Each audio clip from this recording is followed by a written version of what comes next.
inexplicable. Toda materia posee energía. Para algunos esta energía nos une a todos. Algunas personas afirman que pueden sentir esa energía, especialmente si fluye de un cuerpo desaparecido y muerto. Estas personas se llaman a sí mismas detectives psíquicos. ¿Se trata de un fraude o realmente ayudan a la policía a explicar lo inexplicable? Detectives psíquicos. Estamos en Alton, Illinois. Mary Causet vivía en una casa en la otra orilla del río de San Luis. El 25 de abril de 1983, cuando estaba a punto de cenar, vio a través de la ventana a su novio, Stanley Holiday, montado en su coche. Yo fui la última persona con la que habló. Estaba en la cocina. Iba a prepararme algo cuando me dijo, ahora mismo vuelvo. Mary salió de la casa, se montó en el coche de su novio y los dos se marcharon. Me empecé a preocupar la mañana siguiente cuando vi que no había vuelto. Ella era la típica persona que si va a salir llama a casa para ver cómo están los niños. Mary había desaparecido. Una semana más tarde, Holiday apareció en Nueva Jersey solo. Le habían arrestado por intentar robar en una gasolinera. Cuando estaba detenido, los oficiales de policía pudieron oír cómo le confesaba por teléfono a su hermana que había matado a Mary.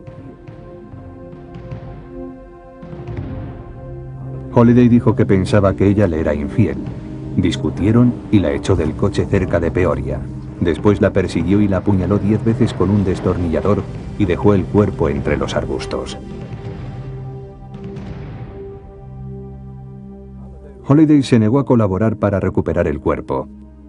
En octubre, las autoridades se pusieron en contacto con Robert Dubois para saber si alguien había encontrado algún cuerpo sin identificar cerca de Peoria. Pero nadie había visto nada. Como no disponía de los suficientes hombres para registrar a fondo la zona, el detective llamó a su amiga Greta Alexander, una conocida vidente que vivía cerca de allí. Alexander ofreció su ayuda desinteresada a la policía. Los detectives le preguntaron si había en el condado algún cuerpo abandonado. Ella contestó que sí, que había uno, e inmediatamente les dio algunas pistas psíquicas. La letra S iba a tener un papel muy importante. Podía escuchar ladrar a un perro. Y después vi a un hombre con una herida en la mano. Y podía oír algo así como, daos prisa, venid a recogerme, estoy aquí.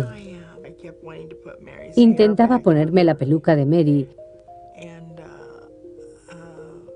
y me sentía como si estuviera dividida y no pudiera unir las partes de mi cuerpo. Alexander también nos dijo que buscásemos agua y un puente. Ella nos dijo dónde estaba el cadáver. Nos dijo la ropa que llevaba. Nos dio 20 o 21 detalles concretos no solo del cuerpo y de su posición, sino también sobre dónde podíamos encontrarla.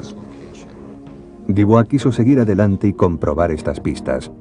Reunió una partida de búsqueda para peinar una zona de más de 6 kilómetros entre la autopista 121 y el río Mackinac. Encontraron un esqueleto de animal, pero ningún cuerpo humano. La psíquica insistió en que debían volver.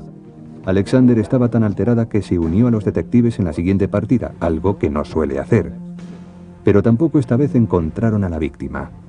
Sin embargo, estaba segura de que estaban buscando en el sitio correcto. En Alton, a Keith Jensen, el ayudante del fiscal, se le acababa el tiempo para poder acusar al sospechoso de asesinato. Si no encontraban el cuerpo, tendría que retirar los cargos. Por su propia cuenta, desesperado, también se puso en contacto con Alexander. Siempre que podemos empleamos los métodos tradicionales, pero cuando te enfrentas con un crimen así, a veces tienes que emplear recursos extraordinarios. Solo queríamos encontrar el cuerpo. El día de Halloween de 1983, Jensen se reunió por vez primera con la psíquica en su casa. Ella le pidió que llevara las huellas dactilares del sospechoso porque era una especialista en leerlas. Enseguida empiezas a ver cosas y te sientes como si estuvieras allí. Es como un viaje astral en el que vas muy deprisa.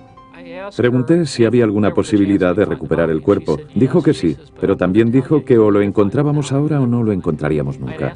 Entonces le pregunté quién encontraría el cuerpo. Me contestó que sería alguien con una herida en la mano. 12 días después, el fiscal volvió a la zona cerca del río Mackinac con la policía y una partida de búsqueda en un último intento de encontrar el cuerpo. Estaban a punto de darse por vencidos cuando de repente un agente les llamó desde un terraplén. Habían descubierto un cuerpo en estado de descomposición con la cabeza separada del cuerpo y una peluca al lado. Por fin, 7 meses después, el cuerpo de Mary había aparecido.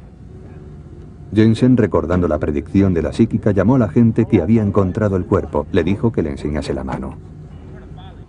Me enseñó la mano diciendo, se refiere a esto. Se había hecho una herida con un taladro. Fue algo sobrecogedor. El comprobar que ella nos había descrito con exactitud y antelación a la persona que iba a encontrar el cuerpo. Las otras predicciones de Alexander también resultaron ser acertadas. En cuanto a la letra S, el hombre que descubrió el cuerpo se llamaba Stephen. Y lo del agua cerca, había un río justo al lado. Y en cuanto a la cabeza, fue por efecto de la descomposición del cadáver.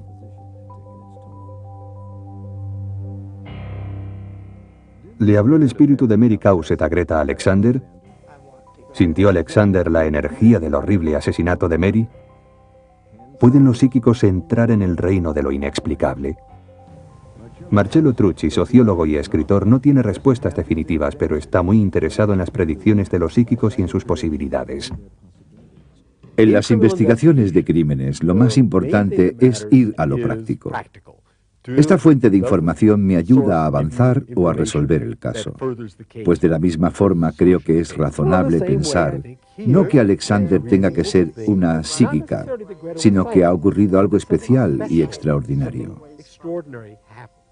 Los escépticos no opinan lo mismo. A los métodos que emplean los psíquicos los llaman la técnica shotgun, es decir, se limitan a dar unas cuantas pistas muy generales. Hablan de heridas, números, colores o puntos de referencia, de modo que parece que están siendo muy específicos, pero es la gente la que hace que todo eso encaje. Todas esas predicciones fueron tan vagas que en realidad no querían decir nada. Ward Lucas, un periodista de investigación de Denver, ha escrito mucho desacreditando las aptitudes de los psíquicos. Después de hablar con uno de los detectives involucrados en este caso, Ward le dedicó un capítulo de su libro Sabuesos psíquicos. En él afirma que aunque las predicciones de Alexander parecían precisas, en realidad no lo eran. Es como eso de que la inicial letra S tenía una relación muy importante con el caso.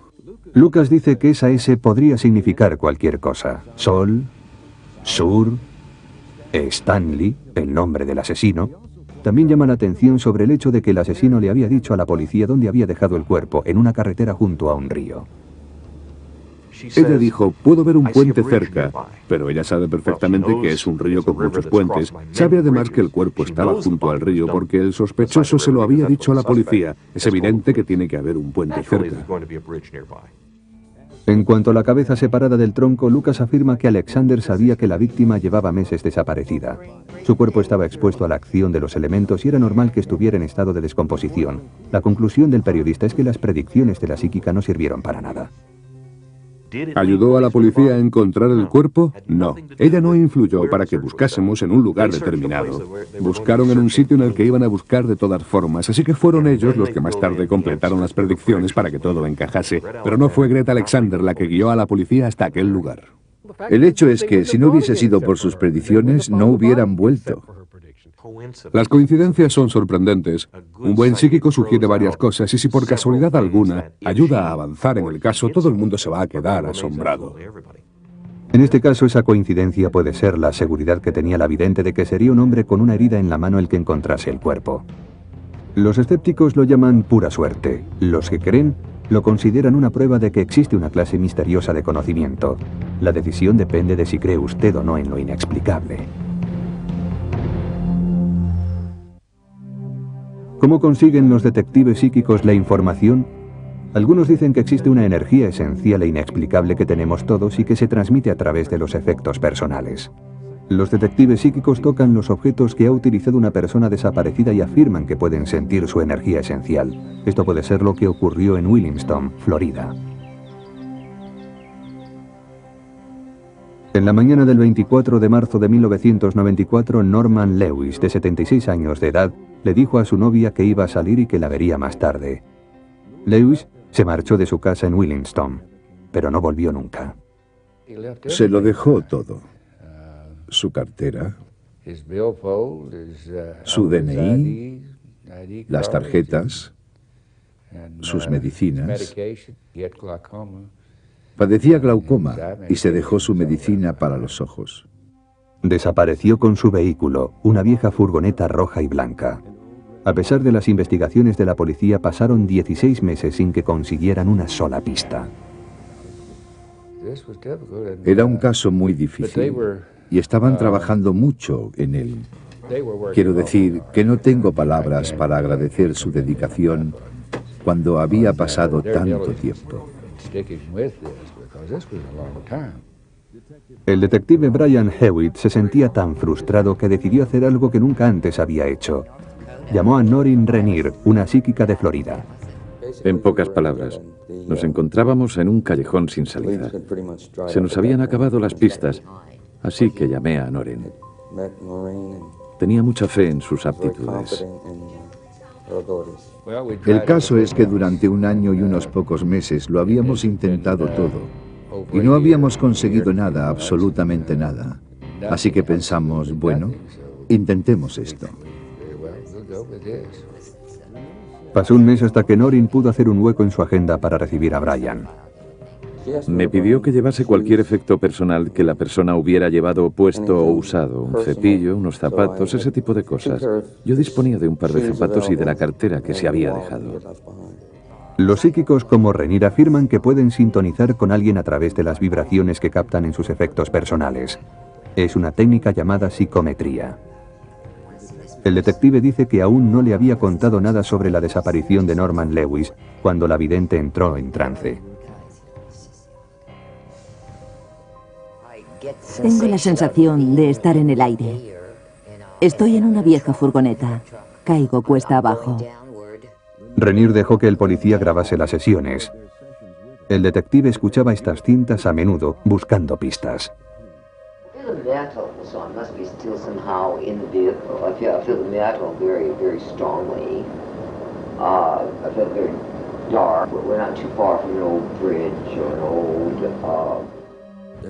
A veces ella era Norman, otras veces era Noreen y otras era la furgoneta.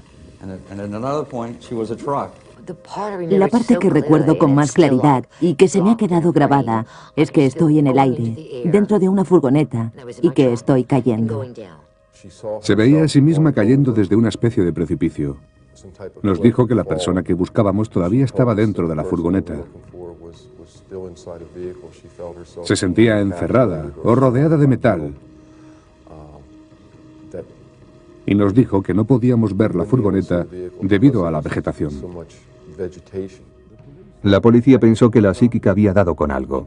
Ella también les dio otras pistas. Les dijo que prestaran mucha atención a los números 1, 2, 3, 4 y 5, que buscaran ladrillos rojos, un puente y las vías del tren. Incluso señaló una zona en un mapa y les dijo que encontrarían a Lewis en algún lugar dentro de esa zona. El detective intentó descifrar las pistas que le había dado. Recorrió incansable a pie más de 80 kilómetros por la zona que ella había señalado. Le picaron insectos y serpientes. Era una zona llena de antiguas canteras cubiertas de agua y de simas. Por fin, después de 2 meses, encontró ladrillos rojos junto a una cantera. Al final llegó a un lugar en el que se encontró con al menos una de las pistas. Estábamos bastante desanimados porque habían pasado ya varias semanas. Entonces, en aquel lugar y oculta por arbustos, el detective encontró una vieja estructura que parecía un pequeño puente. Estaba convencido de que había encontrado el lugar acertado. Pidió a algunos buceadores locales que buscasen en la cantera, pero el agua era tan profunda y había tantas plantas que no pudieron ver nada. El detective, sin revelar que todo se basaba en pistas psíquicas, pidió ayuda a la Marina. Un equipo especial acudió con sofisticados detectores de metal. Tras casi 2 días de búsqueda, empezaron a recibir unas señales muy fuertes. Se dieron cuenta de que había algo muy grande atrapado entre las plantas. Al día siguiente, casi 2 años y medio después de su desaparición, una grúa sacó el cuerpo de Norman Lewis y su vieja furgoneta. Estaban a 7 metros de profundidad de un agua turbia. El forense determinó que la muerte había sido por accidente y el caso fue cerrado.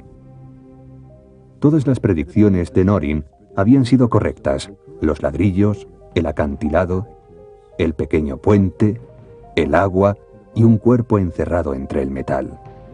Y además otra aparente coincidencia. El detective Hewitt encontró vías de tren abandonadas cerca de la cantera. Sorprendente, ¿verdad? ¿Puede Renier percibir una energía que la ciencia no detecta? Su poder como psíquica le hace estar conectada con una dimensión desconocida de conocimiento. El profesor Gary Posner, fundador del grupo Escépticos de Tampa Bay TBS, lo pone en duda.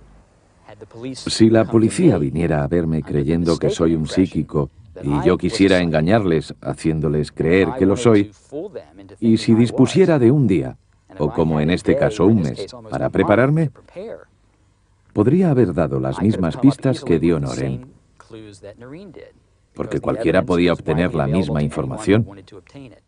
Gary Posner se refiere a los artículos de periódico en los que se hablaba de la desaparición de Norman y de su furgoneta y que también describían la zona de Williston. Posner asegura además que un detective de verdad conseguiría un mapa de la región en el que vería que había vías de tren en toda la zona y que estaba llena de simas y de canteras cubiertas de agua. Posner afirma también que conociendo los hábitos y la edad de Lewis se podría deducir fácilmente su paradero. ¿Dónde pueden estar un hombre y su furgoneta que han desaparecido hace 2 años si no es sumergidos bajo agua turbia? Para los escépticos, la posibilidad de analizar un caso a posteriori siempre ayuda a hacer predicciones acertadas. La policía no espera que los psíquicos acierten en un 100%, pero es la policía la que a veces hace que la credibilidad de estos aumente, haciendo que las pistas encajen con los hechos. Para ser sincero, le diré que al final intentábamos hacer que todas las cosas encajaran. Por ejemplo, creemos que los números 4 y 5 corresponden a la carretera estatal número 45, y el 2 y el 1 corresponden a la distancia exacta que hay desde su casa hasta donde fue encontrado su cuerpo. Supongo que somos culpables de intentar hacer que todo aquello encajase perfectamente.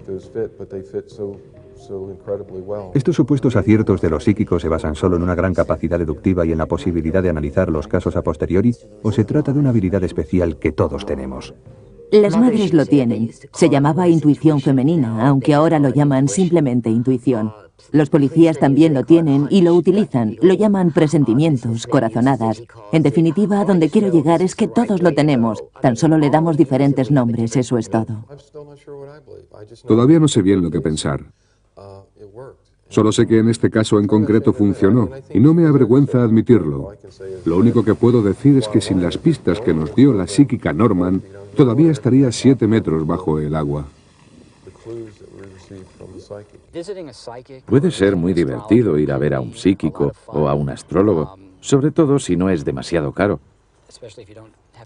Puede ser un buen pasatiempo, y no veo nada malo en ello, mientras quede bien claro que, por lo que sabemos, no tienen ninguna base científica. Es tan solo un pasatiempo. A la gente que cree en los detectives psíquicos, estas bases científicas no les importan. Para ellos lo importante es la atracción de lo inexplicable.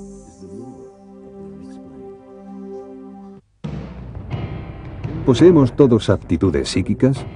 ¿Podría cualquiera entrar en esa otra dimensión, aunque solo fuera un instante, y no volver a entrar nunca más? Sería algo así como un encuentro con lo inexplicable único en la vida.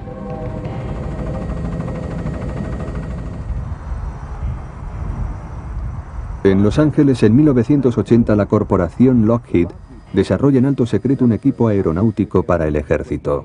Etta Smith, dependiente de material naval, estaba trabajando cuando escuchó por la radio que Melanie Uribe, una enfermera de su barrio, había desaparecido mientras iba al trabajo. En cuanto dijeron que iban a hacer una búsqueda casa por casa, fue como si viera dónde estaba. De repente una voz en mi mente me dijo, no está en una casa. Era como si alguien me hablara, pero no había nadie. Estaba yo sola.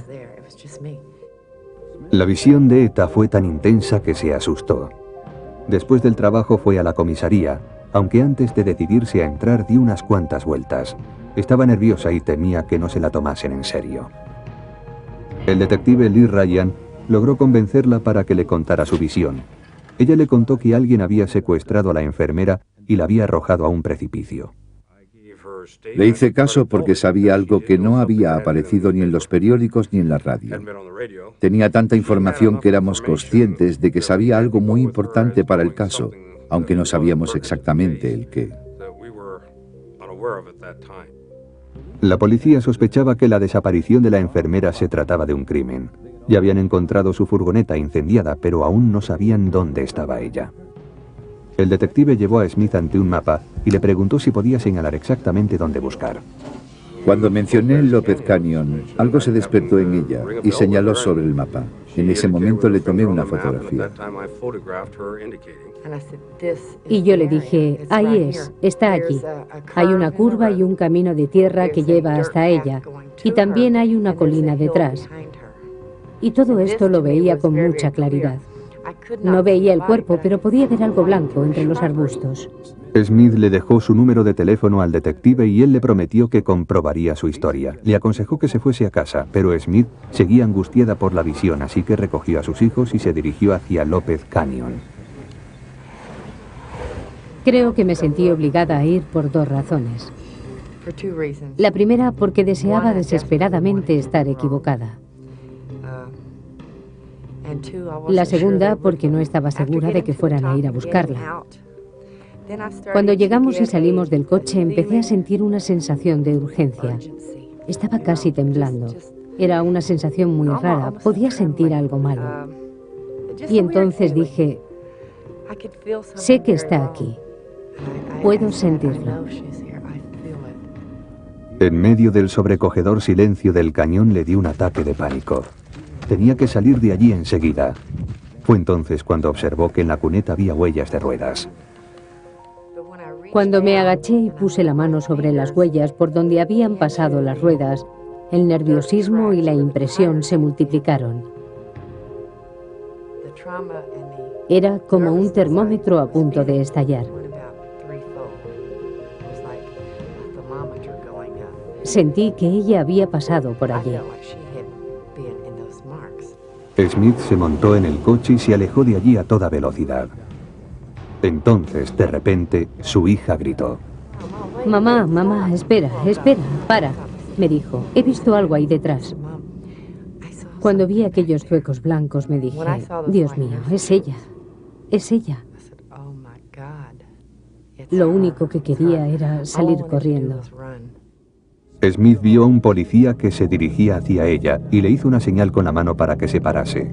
Le contó exaltada lo que había visto y dónde podía encontrar el cuerpo. Él le dijo que se fuera a casa y que ya no había nada que pudiera hacer. Esa misma noche, un poco más tarde, dos detectives llamaron a su puerta y le pidieron que fuera a la comisaría para ser interrogada. Lo que había empezado como una visión se estaba volviendo una pesadilla. Smith accedió a someterse a la prueba del detector de mentiras. La interrogaron hasta las 5 de la mañana, la encarcelaron y al final la acusaron de asesinato. Me desnudaron para registrarme. Me registraron por todo el cuerpo. Me pusieron en una celda repugnante. Fue algo inhumano. Smith pasó 3 días entre rejas, pero seguía declarándose inocente hasta que la policía descubrió la identidad de los verdaderos asesinos, y ella no tenía ninguna relación con los 3 hombres que habían confesado cometer el asesinato. Pocos meses después, Smith presentó una demanda contra el Departamento de Policía de Los Ángeles por detención ilegal. Finalmente, el juez dictaminó que la policía se había equivocado al arrestar a Smith y un jurado le concedió una indemnización de $26.000, mucho menos de los $75.000 que ella pedía. Etta Smith ni se consideraba antes ni se considera ahora una vidente. Nunca más ha vuelto a tener una visión ni sobre una persona desaparecida ni sobre cualquier otra cosa. Su experiencia es lo que los creyentes en lo paranormal consideran una prueba definitiva de que algunas personas poseen el poder de la intuición más allá de lo que la ciencia puede explicar. Durante más de 30 años, el profesor William Roll ha estudiado los fenómenos paranormales. Como escritor y director de la Fundación para la Investigación de los Fenómenos Psíquicos de Atlanta, considera que experiencias como la de Smith son extraordinarias y relacionadas con las aptitudes que según él tenemos muchos de nosotros. Las personas que poseen un sentido psíquico tienen la capacidad de entrar en algo que está más allá de lo que podemos ver u oír. Y está dentro de nuestras mentes y del cerebro. No hay nada misterioso en ello. Forma parte de nosotros como seres humanos. Para Roll puede tener mucho valor una visión como la que tuvo Smith, pero la policía es más escéptica. Un agente de incógnito entró en la celda de Etta para averiguar cómo podía saber tanto del asesinato y por qué había ido hasta allí. En su informe, el agente decía que Smith tenía un motivo para contarle su visión a la policía: el dinero. El abogado Michael Fox representó en 1987 a la ciudad de Los Ángeles en el juicio. Todo se basaba en la hipótesis de que ella había obtenido la información en la calle y la había utilizado para inventar su visión. Smith afirmó que toda la información estaba dentro de su mente. En el juicio, el abogado defensor intentó demostrar por qué la policía no la creía. El departamento se basaba en que ella falló en la prueba del detector de mentiras. Algunas de sus respuestas fueron contradictorias. Y además, las cosas que ella sabía, solo podía saberlas el autor del asesinato. La policía no creyó en la inexplicable visión de Smith. Pensaron que se trataba de un rumor más de los que circulaban por el barrio. Sin embargo, el detective Ryan, el primero en hablar con Smith, seguía pensando que ella decía la verdad. Me dijo que nos ayudaría en lo que fuera, aunque le crease problemas y la gente se riera de ella o la criticaran en el trabajo. El abogado defensor de la ciudad aún sostiene que Smith nunca tuvo una visión. Nadie me ha demostrado que fuera verdad. Todo lo que he leído referente a esto sugiere que fueron coincidencias y que la gente saca conclusiones precipitadas. ¿Oyó Smith los rumores que circulaban por el barrio o tuvo realmente una visión? Solo ella sabe la verdad. Nunca ha vuelto a tener otra visión. Hoy han pasado casi 2 décadas y aún no tienen idea de por qué ocurrió. Para ella, esta fugaz incursión en el más allá sigue siendo inexplicable. Los detectives psíquicos entran en un caso normalmente después de que la víctima desaparezca, pero hay un detective psíquico que parece tener unos poderes más inexplicables todavía. Predijo los lugares donde encontrar los cuerpos de 2 niñas antes de que fueran asesinadas. Se trata de uno de los casos de asesinato más famosos en la historia de Canadá.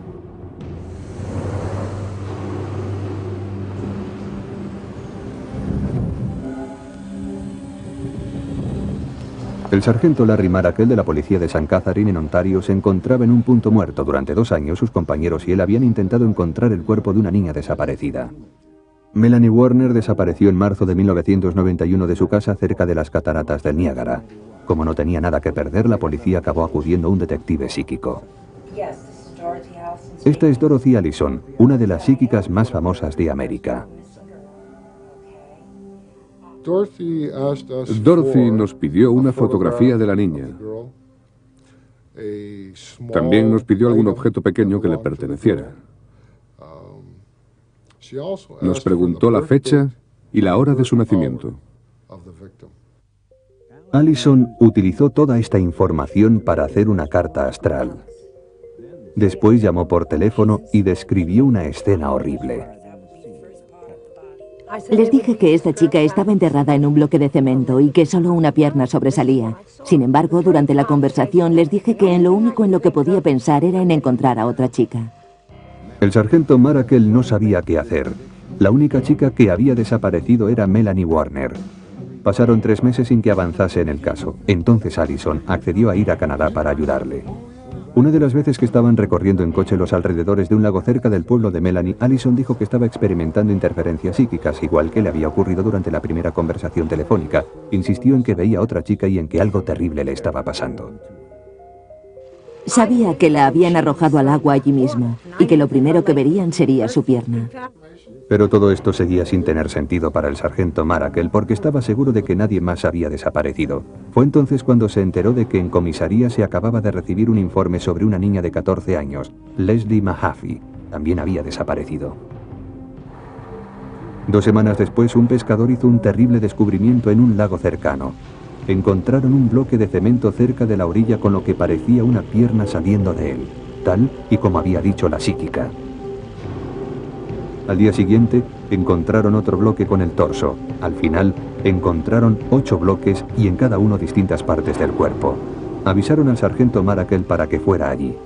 Él pensó que se trataba de la chica a la que habían estado buscando desde el principio, Melanie Warner, pero se quedó pasmado cuando los forenses identificaron el cuerpo como el de la otra chica, Leslie Mahaffey, desaparecida 2 semanas antes, la chica que la psíquica había visto en sus visiones.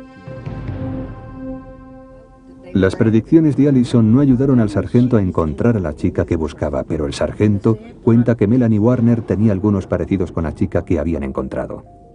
Las dos medían 1,60 o 1,61 y pesaban unos 60 kilos. El color normal de su pelo era castaño, pero cuando murieron las dos eran rubias. Las dos llevaban pulseras. Tenían una serie de parecidos que probablemente provocaron ese cruce en la visión de la psíquica. La policía se concentró en encontrar al asesino de Leslie, pero todos los esfuerzos fueron en vano. Pasó casi un año hasta que el sargento se decidió a volver a pedir ayuda a la psíquica. Era abril de 1992. Dorothy Allison les dijo que encontrarían el cuerpo de otra víctima antes de una semana, pero que no sabía quién era el asesino. Y volvió a pasar lo mismo. Nadie había informado de una desaparición, pero una semana después, Kristen French fue secuestrada y asesinada. Las pistas que había dado la psíquica eran escalofriantes, muy precisas y, según el sargento Marakel, absolutamente exactas. Nos dijo que había sido estrangulada y que la encontraríamos entre la maleza. Se podría oír un goteo y había un viejo desagüe cerca. De hecho, se podría oír el agua salir de la alcantarilla formando un pequeño arroyo. Y al otro lado, un gran campo cercado por una valla blanca. La policía no tenía pistas y en el fondo los psíquicos no les ayudaban a solucionar el caso. Tuvieron que pasar algunos meses y otro asesinato antes de que Karla Homolka se decidiera a confesar que ella y su marido, Paul Bernardo, eran los asesinos que estaban buscando. Se había resuelto uno de los casos de asesinato más crueles en la historia de Canadá. ¿Pueden ver los psíquicos el futuro? En este caso nadie puede acusar a Allison de conseguir información de los medios de comunicación, ya que ella tuvo las visiones antes de que el cuerpo de Leslie Mahaffey desapareciera o de que se descubriera el de Kristen French. ¿Cómo lo hizo? Incluso los investigadores de los fenómenos paranormales admiten que este tipo de percepción extrasensorial llamada precognición es inexplicable. ¿Cómo podemos saber algo que no ha pasado todavía? La respuesta es que no hay ninguna explicación. Y lo único que podemos hacer es aceptar la postura de algunos eminentes físicos que aseguran que no es algo imposible en el campo de la física cuántica. Algunos escépticos, como el periodista de investigación Michael Dennett, aseguran que no hay nada de inexplicable en las predicciones de Allison. Es una cuestión de lo que queremos creer. Lo que intentamos hacer como seres humanos es buscar coherencia a lo que no tiene sentido o a las cosas que no tienen relación entre sí. Lo que ella dijo fue, veo otro cuerpo, o quizás sea otro cuerpo. Y a partir de entonces, tan solo tuvo que esperar que sucediera un caso que coincidiese con su predicción. Allison dice haber trabajado en más de 5.000 casos en su carrera, pero no existe un número oficial de los casos que ha resuelto. No puede explicar sus visiones y tampoco se siente obligada a hacerlo. Yo no voy por ahí intentando hacer que la gente me crea. Yo les doy lo que tengo y les dejo que hagan con ello lo que quieran. Y si eso es algo malo, pues que no me hagan caso y me dejen en paz. ¿Qué más puedo decirles? Señale al asesino, encuentre el arma del crimen. Para los escépticos, este es el lado práctico del que carecen las predicciones de los psíquicos. En Canadá, ella no ayudó a resolver el crimen. No ayudó a coger al criminal. De hecho, ni siquiera evitó el crimen, suponiendo que realmente lo viera antes de que sucediera. Es lo que pasa con Melanie Warner, la chica del primer caso que sigue desaparecida. El padrastro de Melanie acabó confesando que él la había matado y describió a la policía el lugar donde estaba el cuerpo. Pero la policía no pudo encontrarlo. La psíquica dio algunas pistas, pero no ha ayudado a resolver este misterio. ¿Fue lo de Allison una suposición afortunada o de verdad puede ver el futuro? La respuesta es fácil para los que creen en lo inexplicable. Los detectives psíquicos tienen sus seguidores entre algunos organismos policiales, pero también tienen todo un ejército de detractores. Existe otro punto de vista en lo referente a los detectives psíquicos y sus llamados inexplicables poderes. Para conocerlo tenemos que ir a un pequeño pueblo de Arkansas, un lugar donde se supone que nunca pasa nada malo. Esta es Morgan Nick, una niña de 6 años que juega en la cocina. Feliz, segura, a salvo, sus juguetes están recogidos en su habitación. Su madre los mantiene así, mientras reza para que Morgan vuelva. La noche del 9 de junio de 1995, Morgan y su madre estaban jugando en este pequeño campo de béisbol en Alma, Arkansas. Cuando el partido estaba terminando, su madre vio a su hija mayor cogiendo luciérnagas y jugando sobre un montón de tierra. Se dio la vuelta y unos pocos minutos después, Morgan había desaparecido. Estaba segura de que no se había ido ella sola, era muy pequeña y estábamos lejos de casa. Por eso, mi primer temor fue el miedo que tienen todos los padres, que alguien se la había llevado, que algo había pasado, y actuamos inmediatamente. El pequeño pueblo se puso en acción. Los voluntarios ayudaron a la policía organizando grupos de búsqueda. Repartieron fotos de Morgan y un retrato robot del sospechoso. Pidieron ayuda a la Policía Estatal de Arkansas, al Cuerpo de Policía de Carretera y al FBI.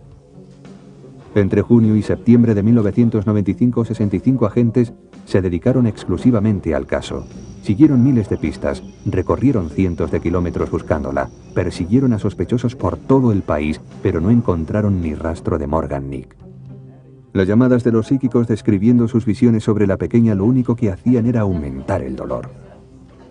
Hasta entonces el 99% de las llamadas no nos habían servido para nada. Lo único que hacían era estorbarnos, hacernos perder tiempo y dinero y ocupar a más y más hombres. Para la policía, las visiones de los llamados psíquicos eran desesperadamente ambiguas. Pero a pesar de todo seguían las pistas y de hecho también seguían a los psíquicos. Sospechaban que alguno podría estar ocultando algo. Podría ser que el propio secuestrador intentara mandarnos un mensaje oculto. Si le seguíamos, nos asegurábamos de eliminar esa posibilidad. La madre de Morgan estaba asustada por las visiones de los detectives psíquicos. Para ella lo único que hacían era aumentar y prolongar su angustia. Cada vez que un psíquico se metía por medio, solo conseguía crear confusión. Llamaban diciendo que sabían dónde estaba el cuerpo y que la cabeza estaba en un lugar diferente del cuerpo, o que Morgan estaba en un cuarto oscuro y frío, donde la torturaban cruelmente. Todo esto lo único que hacía era atormentarnos. No aportaba ningún dato útil para resolver el caso. No solucionaba nada. Hacía que los investigadores siguieran pistas que no tenían nada que ver con el caso. Hasta entonces la policía había recibido más de 300 llamadas de los detectives psíquicos, pero Morgan seguía sin aparecer. La persona que secuestró a Morgan no está sola en el mundo. Hay personas ahí fuera que saben dónde está y que saben lo que le ha ocurrido. Por eso creo que al final aparecerá alguien, pero no creo que sea gracias a la ayuda de los psíquicos. 300 visiones y nada. Es otro punto de vista en el debate sobre la utilidad de los detectives psíquicos. En el caso de Alma, los detectives psíquicos no fueron una ayuda para la policía y para otros organismos de seguridad del Estado no existen documentos oficiales y los estudios objetivos sobre la utilidad de los psíquicos son muy difíciles de conseguir. Los organismos de seguridad que consultan con estas personas lo hacen tan solo para asegurarse de que se investigan todas las posibilidades. Si un oficial de policía no puede resolver un caso y con la ayuda de un psíquico fuera capaz de resolverlo, para mí no habría utilizado todos los medios posibles para resolver el crimen. Tenemos que trabajar con pruebas sólidas. Puede que recibas un montón de soplos, pero si ninguno ayuda a conseguir una prueba sólida, entonces a la policía no le sirve de nada. El exdetective Joe Nichols, que trabaja ahora para la organización de escépticos más grande del mundo, CICOP, el Comité para la Investigación Científica de los Fenómenos Paranormales, afirma que los detectives psíquicos no son útiles y les plantea un reto. Si realmente están seguros de tener poderes científicos, díganos, cuéntenle al ansioso público americano dónde está Jimmy Hoffa. ¿Dónde está el cuchillo con el que asesinaron a Nicole y a Ron? Hasta ahora los psíquicos no han respondido a estos retos. ¿Significa eso que las aptitudes psíquicas no existen? Es una pregunta controvertida que se llevan haciendo los estudiosos de lo paranormal durante más de 100 años. El investigador William Roll, director de la Fundación para la Investigación Psíquica, ha dirigido algunos estudios científicos sobre personas que aseguraban poseer habilidades psíquicas. Durante su investigación ha descubierto que la actividad en el hemisferio derecho del cerebro es mayor en estas personas. Una de las psíquicas cuyas ondas cerebrales fueron analizadas fue Noreen Rennier. Había señales de ondas alfa. Y también había señales de que en el hemisferio derecho del cerebro había más actividad que en el izquierdo, cosa que también ocurre en los estudios y experimentos parapsicológicos. Algunos investigadores también exploran las posibilidades de la precognición, es decir, de ver el futuro. Sugieren que eso es lo que pasó cuando Allison tuvo las visiones de los 2 asesinatos. Los investigadores quieren saber si existe realmente la precognición y, en este caso, cómo se puede emplear de una forma práctica y útil. Están experimentando con la bolsa, comparando las visiones de los psíquicos con los resultados de la bolsa. Los que creen en lo paranormal esperan que este tipo de investigación consiga cambiar la opinión generalizada actual sobre la percepción extrasensorial. Richard Broughton es uno de los líderes mundiales en el estudio científico de la parapsicología. La palabra precognición ya suena un poco terrorífica. ¿Cómo va a ser posible que tengamos información sobre el futuro? Pero de hecho, muchos de mis colegas han estudiado el gran número de experimentos que existen. Se trata de experimentos muy controlados, utilizando ordenadores. Estos experimentos son para mis colegas un intento de hacer que las personas que tienen acceso a la información del futuro puedan utilizar esa información para tomar decisiones en el presente. El médico y escéptico Gary Posner responde que la investigación de los fenómenos paranormales no es científica. Propone que los experimentos se realicen bajo condiciones controladas y por investigadores objetivos. Él y muchos críticos acusan que los resultados de estas pruebas pueden ser reproducidos exactamente. No hay ningún argumento convincente que pueda hacer que un pensador racional y científico acepte que ha ocurrido un fenómeno paranormal o que existe el poder psíquico. No hay ninguna prueba irrefutable, ningún caso tan claro que pueda convencernos.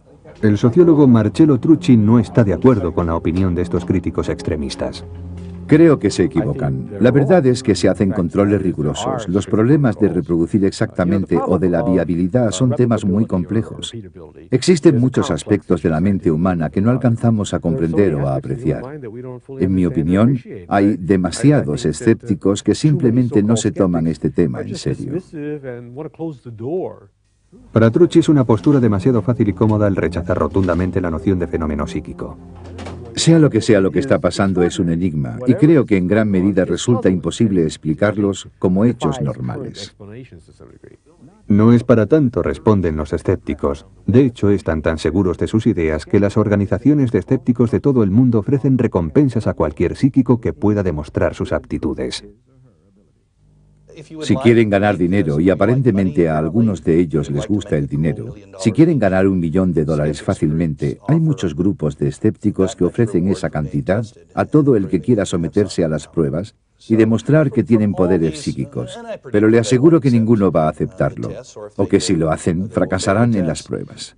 Toda esta historia de los fenómenos psíquicos es algo sórdido y triste. Simplemente no hay pruebas que los demuestren. Los psíquicos han ignorado estas propuestas alegando que su historial es la mejor recompensa. Llevo en esto 18 años. No hubiera sobrevivido tanto si no fuera buena haciéndolo. Mucha gente me dice que si puedo hacer esto, ¿por qué no me toca la lotería? Para mí es más importante encontrar a un niño y devolverle a su casa sano y salvo. Eso es algo que todo el dinero del mundo no puede comprar. La verdad sobre los detectives psíquicos y su utilidad para las fuerzas de la ley son hoy en día desconocidos. A pesar de que se lleva investigando científicamente durante más de un siglo, se sigue cuestionando la existencia de las aptitudes psíquicas, aunque hay detectives que creen en ellas como en un instrumento adicional de investigación.